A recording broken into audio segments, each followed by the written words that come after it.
इस वीडियो में आपको खुश आमदीद कहता हूं। आज के इस पोर्शन में हम डिस्कस करेंगे FIA की प्रिपरेशन के लिए इंग्लिश का पोर्शन, जिसमें करेक्ट स्पेलिंग होंगे, जिसके अलावा इसके साथ साथ होगा एक्टिव वॉइस, पैसिव वॉइस, और इसके साथ साथ हम इडियम्स को डिस्कस करेंगे और कुछ पेयर ऑफ वर्ड्स को भी डिस्कस करेंगे।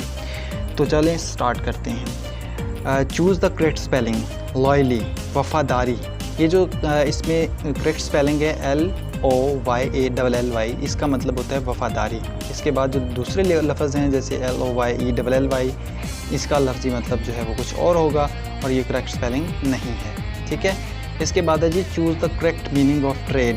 ट्रेड बेसिकली बिज़नेस को कहते हैं, यानी तिजारत को कहते हैं, जिसमें परचेज़ और सेल होता है। तो इसका राइट आंसर होगा purchase and sale. Active and passive voice की बात करें तो polish my shoes. So polish my shoes में लेट, जैसे कहते हैं ना लेट द डोर ओपन, ठीक है, ओपन द डोर, तो उसमें आता है let the door be open, ठीक है। इस तरह है पॉलिश माई शूज़ में let my shoes be polished.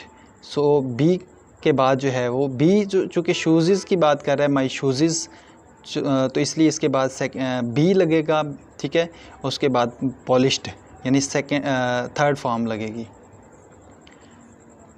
इसके बाद अगर हम बात करें मीनिंग ऑफ ग्लोमी, ग्लोमी का मतलब होता है उदास या अफसुर्दा, तो इसका राइट आंसर होगा सैड। सैड में भी परेशान होता है। एक्टिव वॉइस, पैसिव वॉइस की बात करें तो Farzana had attended the party. तो Farzana had attended the party had been, तो हैड चूँकि आपके पास थर्ड फॉर्म है और इसके साथ बीन हम इस्तेमाल करेंगे, ठीक है।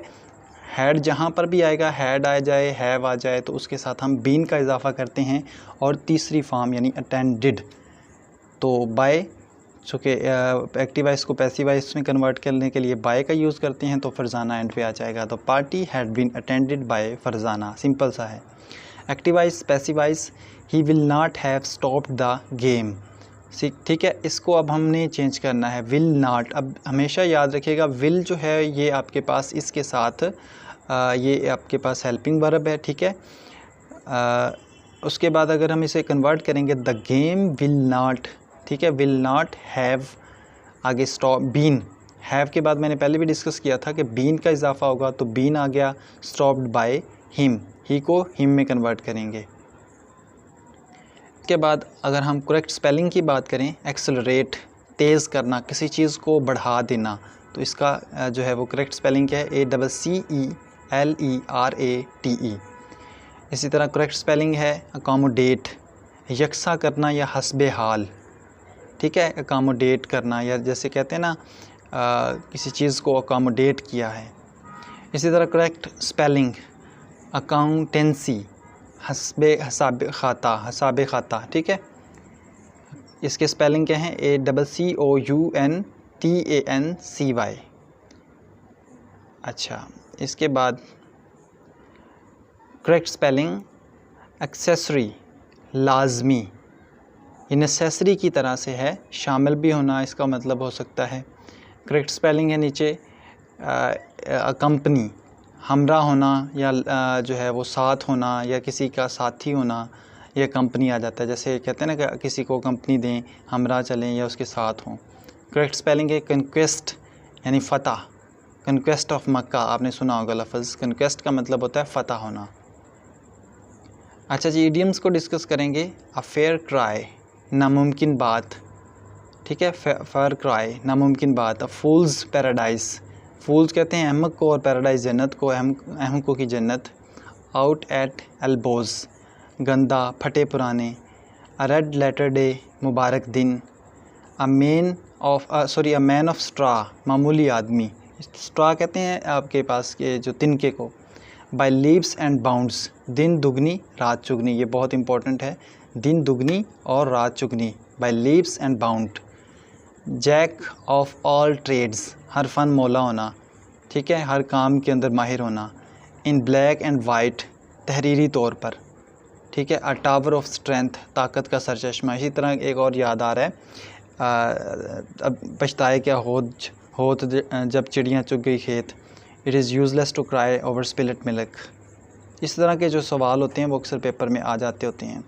अच्छा जी, इसके अलावा पेयर ऑफ वर्ड्स को देखते हैं। होप, उम्मीद, और एस्पायर्स, आरजू होना। तो इसी तरह फिब यानी झूठ बोलना और लाई का मतलब भी झूठ है, इसका राइट आंसर है। ठीक है, उसी के बाद आपके पास आ जाता है ग्रेन यानी दानादार, जैसे कि अभी ग्रेन सरसब्ज जो है वो क्या कहते हैं, एक कंपनी भी चल रही है ग्रेनुलाज के नाम से। तो साल्ट नमक, चूँकि नमक आपके पास दानादार होता है। चिप ये बुतनुमा हो गया, गिलास कांच हो गया। लाइट लाइट कहते हैं रोशनी को, और ब्लाइंड का मतलब होता है अंधा होना। स्पीच यानी बोलना, और डम का मतलब होता है गूंगा होना या बहरा होना, गूंगा होना। अच्छा जी,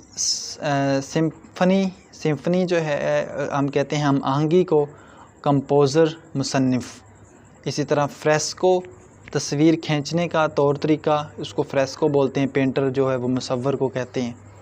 ठीक है, तो ये इसमें हम आहंगी है, यानी किसी जो मुसन्नफ़ होता है वो लफ्ज़ों में रब्त पैदा करता है। इसी तरह से जो फ्रेस्को है यानी ये तस्वीर खींचने का तरीक़ाकार है, ये कौन करता है, ये पेंटर करता है। तो ये इसका आपस में रिलेट कर रहा है। लिक्विड यानी पानी नुमा, तो हाइड्रोलिक्स तो ये पानी से चलने वाला, तो इसमें भी वही आ जाता है। तो जैसे मोशन है हरकत, और डायनामिक का मतलब है किसी चीज़ का मुतहर्रिक होना।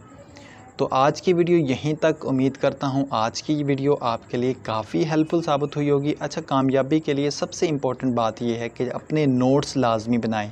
चाहे थोड़ा काम करें, जैसे मैंने अभी थोड़ा थोड़ा करके कर रहा हूँ, थोड़ा काम कर लें, लेकिन आप अपने हाथ से जब चीज़ों को लिखेंगे, जब आप अपने हाथों से निकालेंगे लफ्ज़ों को, तो फिर वो चीज़ें आपके माइंड में बैठनी शुरू हो जाएंगी। इंसानी दिमाग के अंदर चीज़ें तभी बैठती हैं जब आप उसको लिख कर रिपीट करते हैं। सो ज़िंदगी में एक चीज़ जो आपने बिठा लेनी है वो है repeat what you here again and again.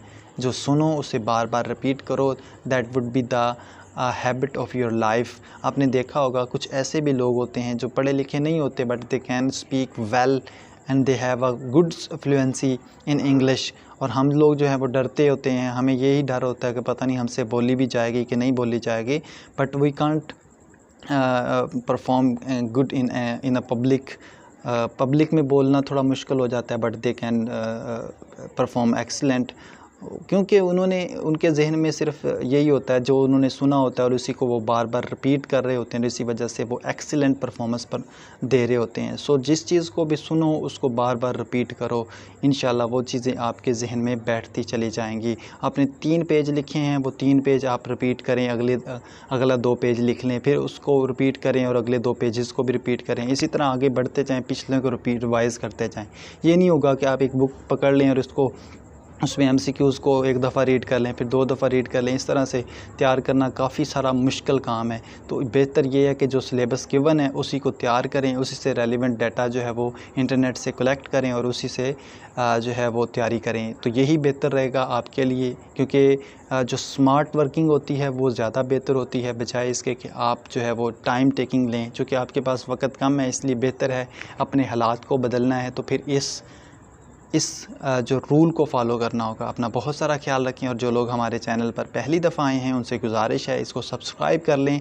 मैं अपने तमाम व्यूवर्स को कमेंट की सूरत में रिप्लाई ज़रूर करता हूं, फिर भी कुछ लोग जो रह जाते हैं उनसे माज़रत। अपना बहुत सारा ख्याल रखें। अल्लाह हाफ़िज़।